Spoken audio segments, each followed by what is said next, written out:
Thank you so much, Vanessa, for joining me today.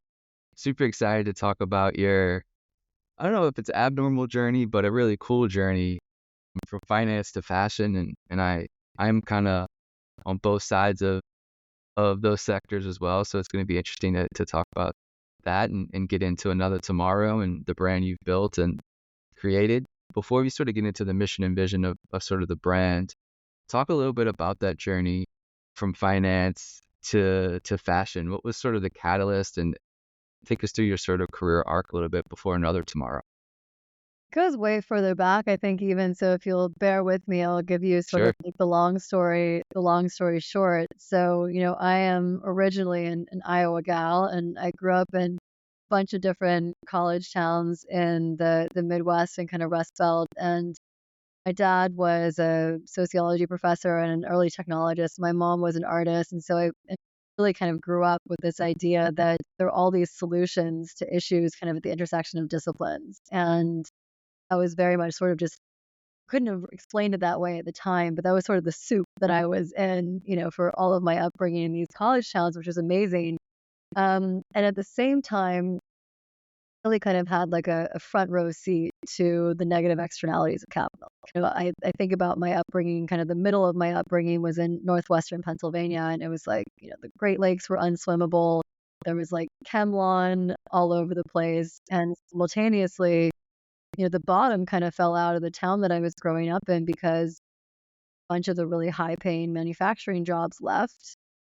And the social fabric of the town just completely fell apart. So, like, between the time I went to high school and my younger sister went to high school, it was like 3.5 years apart in age, they installed like a metal detector. It was hardcore what happened. And so I just sort of grew up with this idea that like there's got to be a better way. From there, I had no exposure to finance at all whatsoever. And I actually went out to Berkeley and I was harboring ideas of being an architect, a very interdisciplinary, tangible career where you could, have a meaningful impact on the world. And then my freshman year, my mom passed away and I did this kind of like hardcore subliminal pivot to kind of safety. And I switched schools, switched majors, and ultimately ended up in finance, like very much by accident. I ended up co-authoring a paper on electricity pricing when I was in school, and they're like, "Oh, in finance, like girl who does math, like we know where to put this creature." And so finance of it in its own right was sort of an aberration. Sort of why I tell the bigger story is all the threads kind of come together, and ended up spending 15 years at Morgan Stanley. I very quickly got myself into emerging markets. As a landlocked former Iowan, I was really curious about the world and enthusiastic about what direction that would take me. So I had a very kind of entrepreneurial ride there. I got to build out a bunch of different businesses on the trading side of emerging markets, and it was a fast-paced, incredible place to learn and really see how the world worked kind of firsthand, which was both amazing and also really disconcerting in a lot of ways. And I saw the way that we direct capital really, really matters. What can build and whether that's funding government projects or whether that's funding companies or infrastructure, you name it, really, really matters. I got really curious about that. I actually left for a bit in '07 to go do a degree in energy and environmental policy. They talked me into coming back and doing both. And then the financial crisis happened. They kind of sunk their teeth into me. But long story short, after 15 years, I just kind of hit a specific moment personally where I sort of had to have a conversation with myself about, you know, how much was I willing to lean into my values in my career and how much was I willing to take. And I decided that I really wanted to make this next phase of after having been quite successful in a conventional sense about purpose and about being that director of capital in a more proactive way. So I was going to do just that. I took a sabbatical. They were very patient with me. They're like, "Oh, we know you. You're a boomerang. You'll be back." And they had good reason to think so. But this time was different. And it was on that sabbatical, really thinking I was going to stay in finance and focus on sustainability and ESG, that I fell down the rabbit hole of the scourge of the earth that is fashion Yeah. in a Yeah. traditional sense. That was what led me down the path of another tomorrow. Wow. Really interesting stuff. And I see a lot of fashion brands that kind of focus on denim or shirt, like more casual stuff.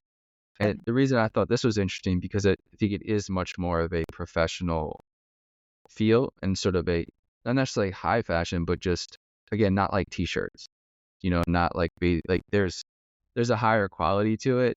And so I guess go through that path of when you sort of made the decision to go into fashion. Did you read a book? Did you watch a documentary? Did you read reports about the fashion industry and sort of its effect on our environment, on the people who traditionally make the clothes, their environments? There's a lot of extraction in the fashion industry. I guess just talk about how you made that transition. What was that discovery path for you? It was really kind of like peeling back layers of an onion. I think at the time, on sabbatical was really kind of this first opportunity I had to be just really intellectually curious, independent of a particular outcome. And so I was doing these kind of industry deep dives, and Mm. some industries I've been really quite exposed to through finance, but fashion wasn't one of them. And so I was particularly curious about what I was starting to see. And there were a couple of things that just triggered me initially. Like, one, I had never thought about fashion as an agricultural product, Yeah, but it's either huge. made of plastic or it is. And so that kind of sent me down a rabbit hole in supply chain. I really had no exposure to how incredibly impactful the chemical and pesticide load is of like conventional cotton. That impact. I mean, that's just kind of myriad different impacts. And I was just kind of blown away by the magnitude and the complexity of the impact from a supply chain standpoint. But then at the same time, I was like, whoa, we are, exceeding planetary boundaries in this industry by 4x. We are throwing half of the product into a landfill in the first year. It was like, holy crap, like the magnitude of that is just, It's really inefficient.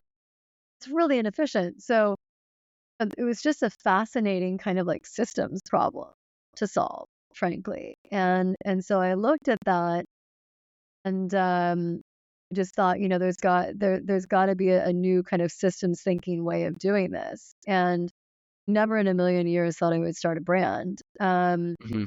But a brand is the clearest manifestation of the system in fashion. And in addition, at the time, there were just like very few consumer facing alternatives. And even today, there are very, very few interesting consumer alternatives. And a lot of things felt very sustainable, which is not a great way to get the, customer on board or even to kind of signal to the rest of the industry this is possible. And so really built another tomorrow with the vision of it kind of modeling what I thought the future of fashion could be as an industry. From farm, taking kind of clothing from like farm to table to farm to closet, Mhm. and using Yeah. technology to develop like a really robust circular economy approach that could facilitate resale and ultimately a bunch of other services. So yeah, you nailed it in terms of like where we're positioned. It's squarely in the luxury quality range, and a lot of that's because like we think we've got to treat clothing like an asset again. Mm. And that I think is pretty fundamental to the solution. You had mentioned, look, there's a lot of layers in the fashion industry. It's sort of probably one of the most complex maybe sectors that we have because we use it every single day. Oh, Um, I guess just talk about, you know, another tomorrow and how you approach it. Like you said, the future of fashion, maybe what it could look like. Now we sort of have technology to play a key role in developing systems, from materials to supply chain. There's a lot of ways technology can now set itself within this fashion stack, let's say. Talk about your approach to technology and how that is going to be sort of this catalyst for the brand, for the company, and sort of setting a new standard, in sort of this fashion landscape. yeah, one of the best decisions that we made early on was to have a unique digital ID for every single garment that we Mhm, mhm, and the reason why that was so important and why we really encourage it elsewhere is that that allows us to offer the customer complete transparency on the supply chain. But then it also, so you can literally like scan the code on the care content label and see if it's wool and we only, use like farm-based wools, you can see the farm, you can see all the processing steps, really like soup to nuts and how that aligns back to our values of human, environmental, and animal welfare. But then we also use those same digital IDs to create our in-house authenticated resale channel. And so you can resell the product back to us, leveraging those digital IDs, and we use them for authentication, et cetera. So it's really this kind of like infrastructure backbone for both transparency and circularity. And we've got a lot cooking to further what we've already built, which we're really excited about. But fashion has historically been not the fastest adopter of technology. And there's just coming at it from a finance perspective, from a trading perspective, there's just so much opportunity to enhance the use of data and also de-risk the industry leveraging technology. So it's been pretty foundational to everything that we do. It's the fashion industry has this system of seasonality, the 4 seasons that sort of bring this sort of everlasting change in styles or colors or whatever it might be. How do you approach maybe that sort of foundational and traditional approach to the fashion industry where it does then sort of play a role in this overproduction with waste and a lot of other things that go into that, and constantly having to be on this sort of quarterly time period? No different than finance. Again, ironically, they're sort of working quarter to quarter. But how do you look at that approach of traditional way that fashion has been produced? This is the thorniest part because it also maps back to human psychology, and I mean that in its most foundational way and also in the way that the industry has trained us. And so, one, our business model mix is kind of 50/50, kind of evergreen, like foundation, like never out of stock products that you're really kind of producing to demand. Hmm. Hmm. So that has a lot of benefits in terms of waste and longevity and optimization of supply chains. So that's all great. And also, human beings are hardwired for novelty, even independent of, marketing initiatives. Like, so what we try and do is we try and iterate on things that we know work. Hmm. So maybe that's a color variation of something that we Yeah. know is a tried and true style. For things that are truly novel, it's really about a truly organic scarcity. So you're not overproducing, and customers also know that they've got to buy it right away. There's a huge amount of potential for better data and also pre-order, but you're dealing with the fact that people want things and they want things now, and that is inherently misaligned with the creation of a high quality product. So it's a dance. It's a dance, and it's a dance that gets harder the more partners you have also, because you're not Yeah. just selling product through your own channels, you're selling product through partner channels as well. And so you've got to keep that overall channel strategy in tight alignment. When you talk about the successes maybe that you've had of coming up to this point, what are some of the biggest challenges that you faced in creating an ethically sourced sort of supply chain, a circular economy ecosystem within sort of the brand? I think I guess a lot of brands and stuff, they sort of do this stuff in a very like sort of halfway, where they'll do like 10% of their line is sort of quote unquote sustainable or made Yeah. organically, something like that, where they dip their toe in it to see if it works, but if it doesn't, they kind of, move on rapidly. Where this is obviously the brand is sort of ingrained in it. At its foundational level.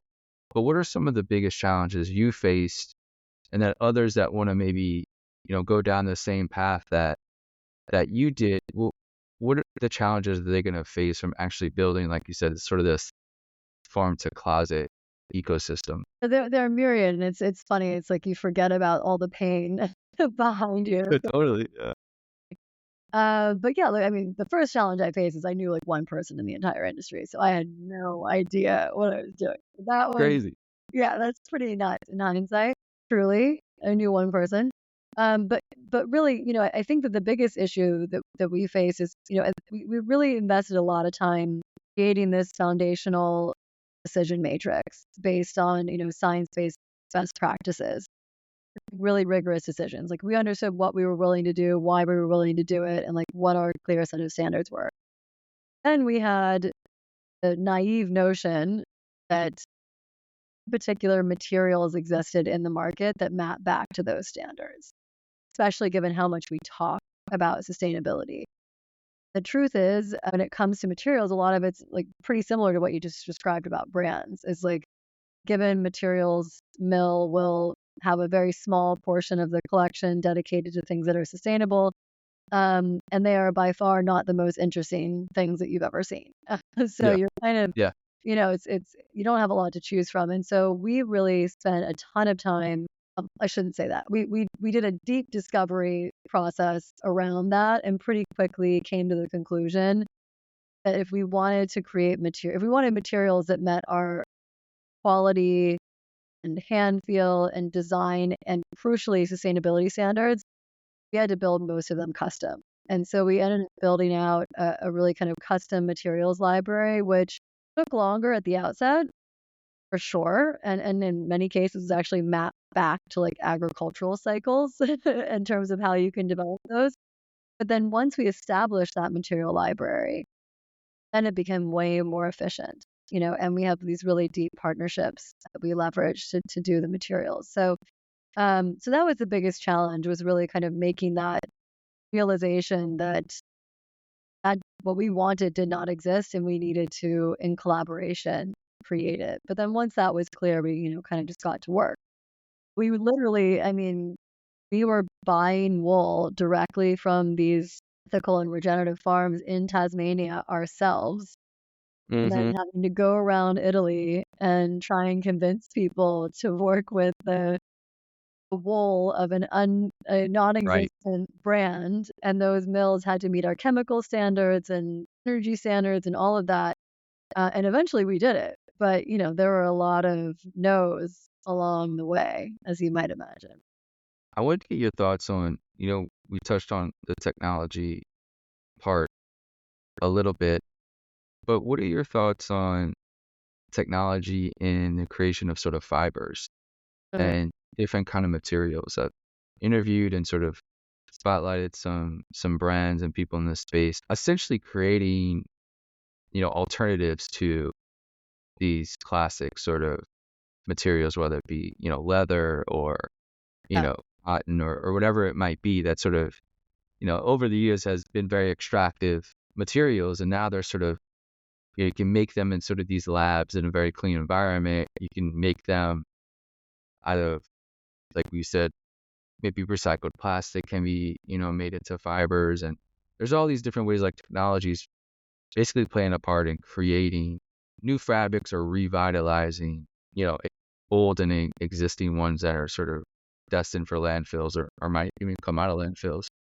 I guess, have you researched a lot of this? Have you used some of it? Do you see eventually, having your own way that you use technology to make your specific, like you said, material library specific to you, where you can just make it like in your own factory rather than having to go, I guess, around the world, getting all these different materials? I mean, so I didn't mention it, but actually, one of my entrees into fashion was in my own early stage investing. So when I was still this transition from finance, I started to do some early investing in climate tech and material science, and so that was one of the earliest kind of pathways into to the Yep. industry. And I continue to see a ton of opportunity in this space. There's also been a ton of learnings over the last decade. I know we do work with several different material science companies, in particular around leather alternatives, because we don't use anything where you have to harm or kill the animal, and we're really excited about the work that we're doing with one in particular. I think there's a huge role to play in material science, but I think there are also a lot of cautionary tales. And one is the solutions, if you want to scale them, they really kind of have to work as much as possible within existing infrastructure. I've seen a lot of great ideas that have a hard time making it out of pilot into commercialization Sure. because Yeah. those fundamental pathways are not built. I think that's one thing that's really important. You also, ideally, solving a problem that your prospective customer actually wants to solve. And and There's that. It's yeah, and that's tricky, right? Because there are so many different problems to solve. But the ones that have been most successful have been those that are trying to find like chemical alternatives, plastics alternatives, leather alternatives. The ones that are trying to solve more niche problems have maybe not seen the kind of demand that they would hope for, and then they ultimately don't attract capital. So I take a very kind of like pragmatic approach to it, where is it commercially scalable within existing infrastructure or very similar? Does it meet the demand from what customers, and in this case, the customers, the brand is trying to solve for, be able to attract the requisite demand and then ultimately capital? I think those are really important building blocks. And is it demonstrably better for from an impact standpoint, and will the end customer love it and accept it as well? So there are a lot of like really key ingredients in this. We do not actually have some interesting stuff cooking on the material side, but it's much more in partnership and it's much more in regenerative ag. What we do not necessarily ambitions to become vertical in materials. I think materials, unless you're like a mono product Mm-hmm, company, mm-hmm. are better off serving a wide customer base. It's a space I have, tremendous interest and enthusiasm for sure. We mentioned some of the hurdles earlier. What has sort of been some of the successes for another tomorrow, as far as like you said, you knew one person coming into this, and now sort of you're at this phase. Yeah. I guess what has worked along the way? I guess what are some of the learnings and maybe successes that you've seen along the way? Has like do do fashion shows work, right, for an upcoming brand? Have you just really focused on, e-commerce and really sort of, social marketing, or, is it trade shows? Is it, I guess, what have been, as you walk this sort of playing field a little bit, what would you give atone those successes to get to sort of this point? What has worked so far? Taken a really customer-centric approach. I think that's been a lot of it. And then also I think we've had a really uniting vision for people coming out of the industry. So, the former I think is really important for anyone building a brand in fashion. I think fashion has a tendency to have a very like if you build it, they will come mentality from like Mm-hmm. a creative standpoint, and can be less like customer centric than other industries. And I think that leaves a lot of people underserved. And so I think you can add tremendous value and really build good brands if you really like think about how you're going to add value for your end customer, irrespective of like what your core mission is. So really putting your customer at the center, and that really informed our market positioning, that informed our design. It doesn't mean that we like swing in the breeze according to like what people's desires are, but we have a pretty good understanding of like why does somebody buy our product? Why is it valuable to them, and why is it valuable to them at the price that we sell it for? So that I think is it's been a big cornerstone. But then also, I mean, this is a pretty hideously bad industry. And, a lot of people who have been professionals in this industry have a deep-seated desire to be a part of a different path forward. And so I've been incredibly honored that we've been able to build a really, heart-led, intelligent, hardworking team and a set of collaborators in every part of the industry who've really been instrumental to our success. I mean, this is no one builds a company alone, certainly not a brand alone. Those have been hugely helpful. And then there's a lot of stuff that we don't do. Like we don't do fashion shows. Now, 4 years in, I get why people do fashion shows. Like they can be very effective. We don't do them. We'll never say never, but we don't. I think presenting product in a physical and engaging way is important. I think there are better ways to do it, perhaps, than single file the runway, but they serve a purpose. And so, that's one thing we haven't touched, but I really deeply understand how the industry functions at this point, the way that it did not at the outset. I wanted to touch on something you said before about making fashion an asset. Uh, Can you expand on that a little bit more, and maybe what's your thoughts around that? Because I think it is an interesting idea. I think when I think about clothing as an asset, it means like it has residual value, right? It has inherent and residual value. And And when I think about the biggest innovation in fashion over the last 20 years, it's been fast fashion. Like we've figured Hmm. out how to make Yep. clothing much faster in greater volumes in a way that has kind of a planned obsolescence life cycle in it insofar as it basically falls apart and is inherently disposable. And that's like the opposite. And so if you look at where we were, and I'm not suggesting that we go back to the 1950s by any stretch, but people invested in their clothing. They actually spent a higher percentage of their disposable income on clothing than they do today by far. And so I think what's really interesting is how do you incentivize people to buy quality? Well, you incentivize people to buy quality. They, one, obviously appreciate what the clothing can deliver to them, but also that they can monetize it and that it has some, residual value when they're done with it. And so that's why I think resale is so exciting.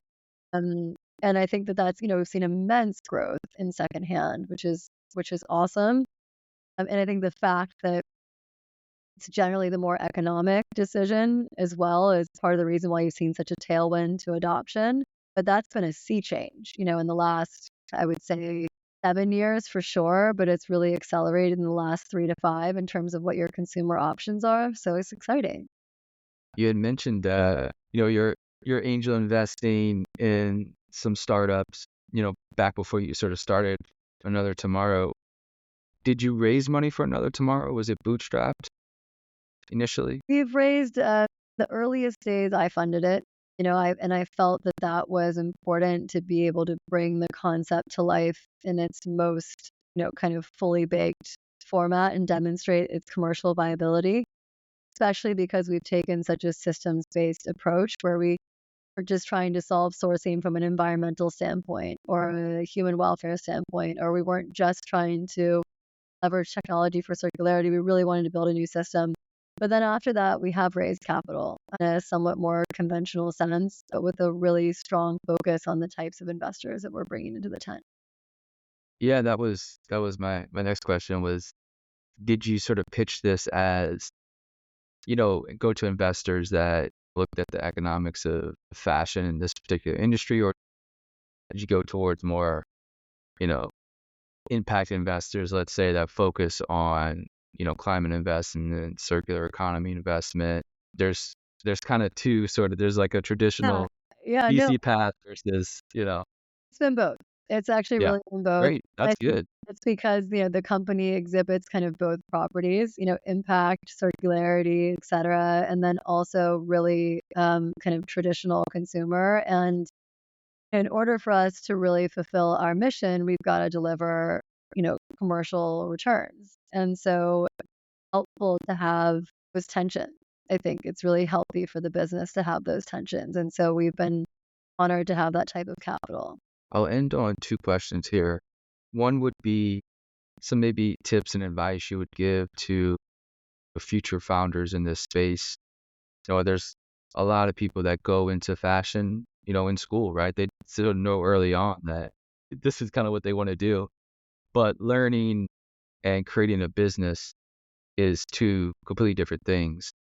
You might be a designer versus, starting a company and a brand. Like, I guess you come from a non-designer background and started this. And so I think that's really interesting because it feels like a lot of brands are sort of started by the designer themselves, right? And then they kind of build their name and the brand comes rather than someone outside the fashion world actually building something phenomenal in this sector.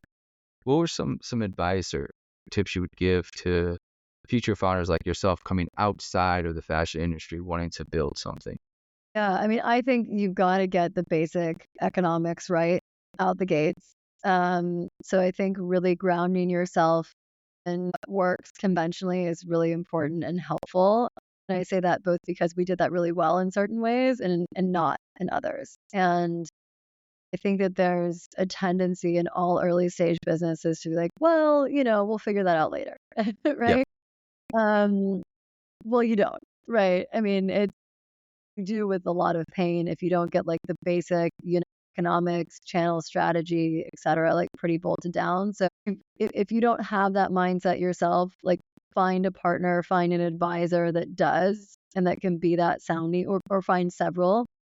And that doesn't mean don't innovate by any stretch. I mean, that's the opposite of my message, but like understand what works and why, as opposed to assuming that it doesn't work and you should change it or that it will magically change with scale. So a lot of like the very, very clear cut advice I've given to young entrepreneurs in this space when they show me what they're building is I look at the unit economics and I'm like, doesn't doesn't work.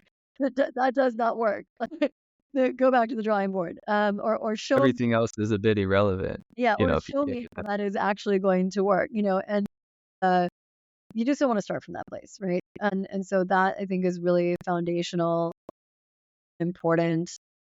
And then, beyond that, um, I think get yourself a real stable of advisors. It's so, so Mm. crucial. Who you need around the table going to change over time, but find people that you can have real problem solving conversations with, that you can be vulnerable with. And as an entrepreneur, you're just like constantly managing everyone. You're managing your investors and you're managing your advisors and you're managing your team. Like find those people, have those superpowers that you would not be able to pay your employees, um, and find folks that you trust. And that can just like absolutely leapfrog things. Did you build that team around people from the fashion industry, or is it more of a business Oh, leadership area no, that really, you really both. Absolutely both. And, I've been blessed to also have some really incredible advisors on the technology side, Mm-hmm. the supply chain side, on the marketing end. And then, the team has really, I'd say the team, like many startups, you often start with like more passionate generalists, and then over time you end up needing people with more specific domain expertise as you scale. Yeah.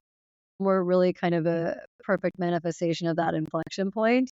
Um, but you never want to lose sight of the mission, and that mission is always going to be cross-functional. So you need to make sure that you're bringing in the right kind of DNA when you're bringing in those domain experts as well.